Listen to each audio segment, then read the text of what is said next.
எந்த ட்ரெயின்ல டிராவல் பண்ணணும்னு நினைச்சாலும் இந்த வடக்கன்ஸ் தான் பாத்தீங்கன்னா ஃபுல்லா அந்த ட்ரெயின்ல இருக்காங்க. ரீசெண்டா பாத்தீங்கன்னா சென்னை எக்மோர்ல இருந்து பாத்தீங்கன்னா திருச்சி வரைக்கும் போலான்னு சொல்லிட்டு நைட்டு 11:35 ராக்போர்ட் எக்ஸ்பிரஸ் தான் பாத்தீங்கன்னா டிக்கெட் கவுண்டர்ல டிக்கெட் வாங்கலாம்னு சொல்லிட்டு வெயிட் பண்ணிருந்தேன். ஒரு வழியா பாத்தீங்கன்னா கூட்டத்தில் அடிச்சு பிடிச்சி டிக்கெட் வாங்கியாச்சு. நம்ம ட்ரெயின் பாத்தீங்கன்னா 4th பிளாட்ஃபார்ம் தான் வரும்னு சொல்லியிருந்தாங்க.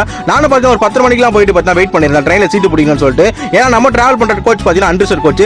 கூட்டம் பாத்தீங்கன்னா சரியா வரும். இங்க பாத்தீங்கன்னா வாரிசு போட்ட ட்ரெயின் வேற லெவல்ல ஒரு வழியா பாத்தீங்கன்னா ட்ரெயின் அனௌன்ஸ் பண்ணிட்டாங்க. 4 பிளாட்ஃபார்ம் பாத்தீங்கன்னா ட்ரெயின் வந்துச்சு. நம்ம ட்ரெயின் பாத்தீங்கன்னா ராக்போர்ட் எக்ஸ்பிரஸ் தான். ஜனம் பாத்தீங்கன்னா சரியான கிரௌடுங்க. அந்த கிரௌட்ல பாத்தீங்கன்னா பாதி பேர் பாத்தீங்கன்னா வடக்கன்ஸ் தான். இங்க பாத்தீங்கன்னா வழியை ஏற விடாம பாத்தீங்கன்னா நின்னுட்டு இருக்காங்க. ஒரு வழியா பாத்தீங்கன்னா இன்ஜின் ஃபிட் பண்ணிட்டாங்க. வேப் 7 உள்ள பாத்தீங்கன்னா வழியெல்லாம் பாத்தீங்கன்னா அவனுங்க தான். எல்லாரும் பாத்தீங்கன்னா ரொம்ப சிரமப்பட்டாங்க. உள்ள பாத்தீங்கன்னா ஏறவே கூட முடியல. ஒரு வழியா பாத்தீங்கன்னா தாமரம் வந்துச்சு. தாமரம் ஸ்கிப் பண்ணியாச்சு. இந்த வண்டி பாத்தீங்கன்னா விருதாச்சலம் பாத்தீங்கன்னா அரியலூர் ரூட்டா போயிட்டு லால்குடி வழியா போயிட்டு பாத்தீங்கன்னா திருச்சி போய் சேரும். ஒரு வழியா பாத்தீங்கன்னா தூங்கி இருந்தோம் பாத்தீங்கன்னா திருச்சி வந்துடுச்சு. நானும் பாத்தீங்கன்னா திருச்சி வந்து சேஃபா இறங்கிட்டேன். Until bye from Vijay vlog.